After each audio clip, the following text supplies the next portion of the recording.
Hello and welcome to the 15 Minutes Matrix excerpt talking about the benefits of B12 in relation to chronic fatigue by Dr. Peter Osborne. Welcome to the 15-Minute Matrix, Dr. Karazi, and I'm so pleased to have you here. Thank you, Andrew. It's a pleasure to be here. Let's get talking about brain inflammation. There's more and more research that shows us how the brain is inflamed, and I know you really bring a full body perspective to it. So tell us what an inflamed brain is. There are different types of cells in the body. One of the most important cells, especially in the brain, are cells called neuroglial cells. And neuroglial cells behave like their own unique cells. They don't respond like immune cells. They can get activated, they can get primed, they can forever change. We only have a certain number of them. So brain inflammation is totally different than inflammation in the rest of the body. I think this is where a lot of clinicians may miss a lot of complex chronic cases. When patients end up what's called priming their glial cells, these glial cells actually change their structure and are permanently changed. And then they're primed for the rest of your life. So traumatic brain injuries can do that. Different metabolic conditions can do that. And then once these glial cells get reactivated, they cause depression, they cause brain fatigue, they cause brain endurance issues. People end up with these chronic symptoms, and they typically get overlooked in the healthcare model. So let's just anchor some of those other symptoms. You said depression, brain fatigue. What else might we see in our practice that can give us a red flag that there might be this inflammation in the neuroglial cells? The most common symptom is the patient comes in with chronic fatigue and they tell you that it's sporadic, it comes and goes, but it's there most of the times and get worse as there are days, and then they can't focus, they can't concentrate. So they have cognitive problems, depression, and fatigue all mixed together. So chief complaints will typically be fatigue, depression. They can end up with other issues like sleep problems and anxiety issues. And this is all part of what's called sickness behavior syndrome. This is what happens when the brain gets inflamed. So if we go back, is the basis for what we might be seeing in the area of triggering events, is it always a triggering event or multiple events? Or are there some antecedents that might predispose somebody to brain inflammation? They're definitely triggering events, but they may have happened years ago. So the most common example is someone who has a traumatic brain injury. So they may have had a subtle brain injury, even in a car accident. Then they had these glial cells primed, and now the triggering event could be an exaggerated stress response, or the triggering event could be elevated blood glucose levels after a meal.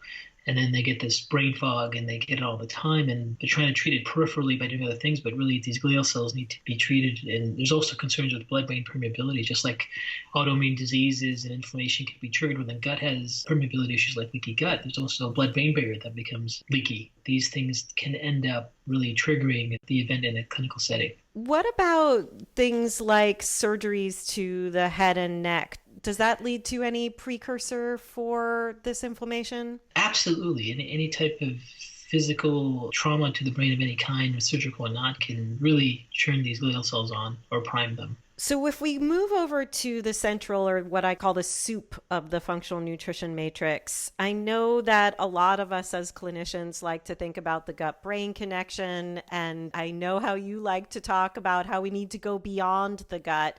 When we're talking about brain inflammation, what is the role of GI health? So there is pathways between the gut to the brain and brain back through the vagus nerve. There's what we call afferent, efferent pathways back and forth. And those are through what are called canalized pathways, so neurons actually connecting each other together. And then there's non-canalized pathways where you have cytokines and chemokines and messenger proteins that can then turn on glial cells. But the key factor is that the gut and brain are always communicating. And so that's one aspect of just a normal interaction. But the clinical scenario becomes much, much worse when the blood-brain barrier breaks down. And there's connections now in the research with the zonulin also open up in the blood-brain barrier. We published this study in the World Journal of Gastroenterology this year where we showed connections between zonulin and neurological antibodies and blood-brain barrier breakdown. So we know those interactions can take place together, but the key thing is once you have these prime glial cells, what other things trigger it? Some things can trigger it with an intact blood-brain barrier like the gut.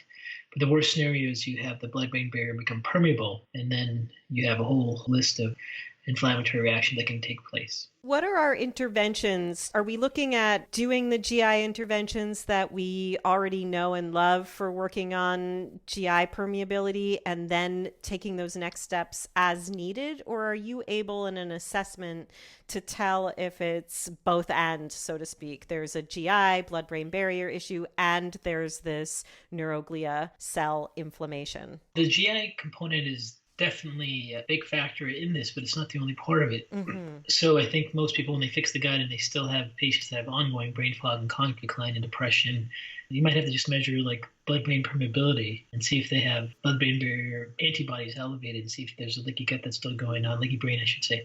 And then there's lots of things that can impact that. Complement system activation can activate that. Depletion of glutathione can activate that. Elevated HbA1c can activate that. Lack of oxygen to the brain, hypoxia, they can impact that. So for myself, I developed a clinical model where we go through each of these different factors and variables and then look at the blood-brain barrier and then see how we can address those. And then there's a host of things that can prime glial cells. When people have prime glial cells, we just want to go through the list of each of those things to undampen them. And many of those things are beyond just treating the gut, even though the gut is one part of the big picture. What does it mean to have these primed glial cells, and what are the other parts in the clinical model that you are looking at? For example, if someone has primed glial cells, a key example is if there's hypoxia. Mm-hmm. So like in a physical exam, first of all, when you do a workup on a patient, besides the fact they come in with depression and cognitive decline and poor memory, when you do an exam, they basically fatigue on you. And if you do repeat testing or if you check Romberg's or you check gait, they just get worse and worse as the exam goes on. Sometimes patients will lie on the table because they're so tired after history and exam. Those are all clues to you that the brain endurance is compromised. And inflammation uncouples mitochondria, so you get significant loss of endurance in the brain. So we see those in examination findings. And then, for example, one of the key things that can prime glial cells is hypoxia. So if we look at their tissue perfusion, or if we look at their blood pressure, if we see signs of hypoxia, we see a poor capillary refill time, we see cold hands or feet, we see patterns of anemia, we see abnormal spirometric changes, then we know that they're not getting oxygen to the brain. So unless we can change that, we can't bring their brain fog, depression, sleep issues, anxiety under control, because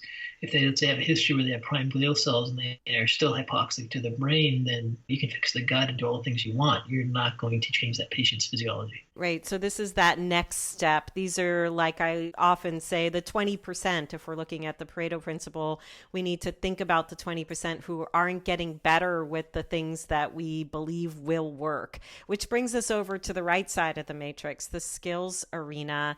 Are you able to share with us some of the things that you are thinking about in each of these 5 sectors for addressing the patient who has brain inflammation? So each of these sleep relaxation exercises are a part of it, but they're also part of the complexity of it. So lack of sleep has been shown to activate glial cells. So if they're already primed, that's a big issue. Exercise and movement, for example, have been shown to help the blood-brain barrier heal. Nutrition is really important, but we know that certain flavonoids can cross the blood-brain barrier and certain flavonoids can and certain nutrients cannot.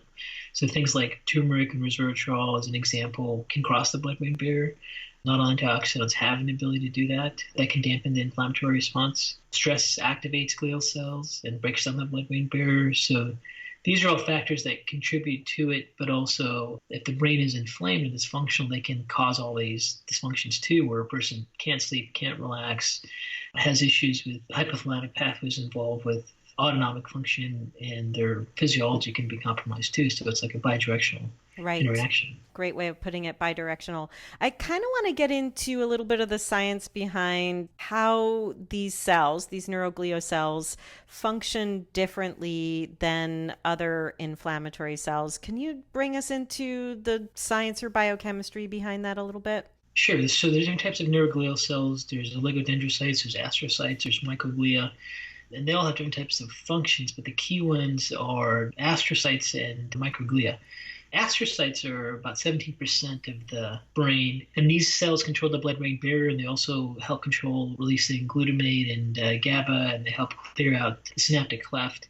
The interesting thing about these astrocytes is that once they get activated, they can cause blood-brain permeability. They can cause a person to lose that protection between their brain. Yeah. And these cells are also limited. Once you destroy them and degenerate, you never get them back. Mm-hmm. So we always think that our cells are always there, we can regenerate them, but we can't. So as neurons die off and the brain degenerates, you can actually lose your astrocytes. So one of the consequences of chronic brain inflammation is you actually have not only your neurons degenerate, but your astrocytes degenerate. And there are some people who will never be able to heal their blood-brain barrier at a period of time. And at that point, there's no chance physiologically.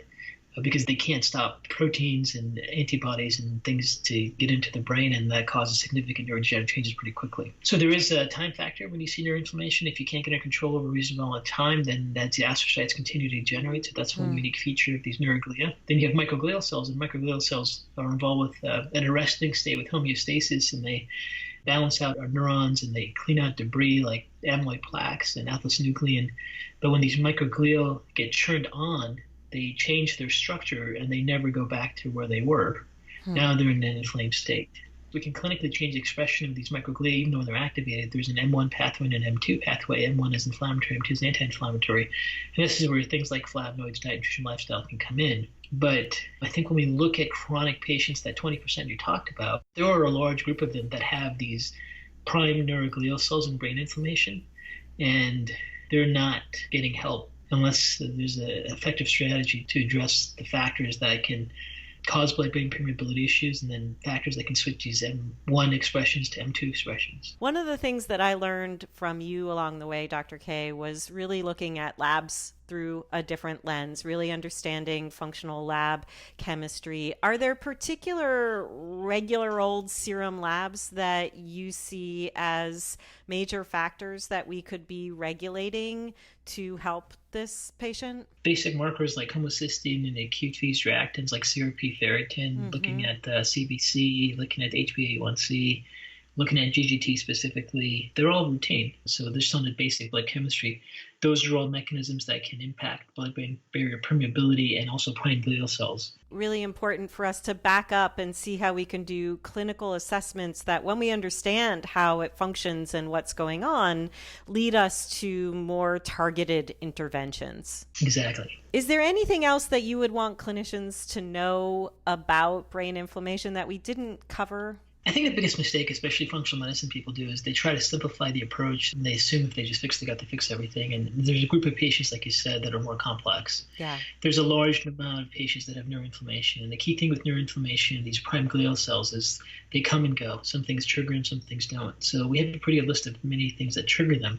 And then these patients are forever different. They're not going to respond like other patients. And once you understand that they have a history and a pattern that's really associated with microglial cell priming, and they have these prime cells, then everything becomes much easier, because sometimes you can do a protocol with them and it seems like it's working, and then something activates their prime glial cells and now they're falling apart, and now you think your protocol is not working, but it's not really your protocol. It's just the fact that these are different patients. Yeah. I think that the consciousness of knowing the neuroinflammatory models of the brain and how neuroglia work and how patients that have prime glial cells are completely different patients really, I think, will help a lot of practitioners deal with some of these more complex cases. I hope this podcast helped you understand brain inflammation. Talk soon.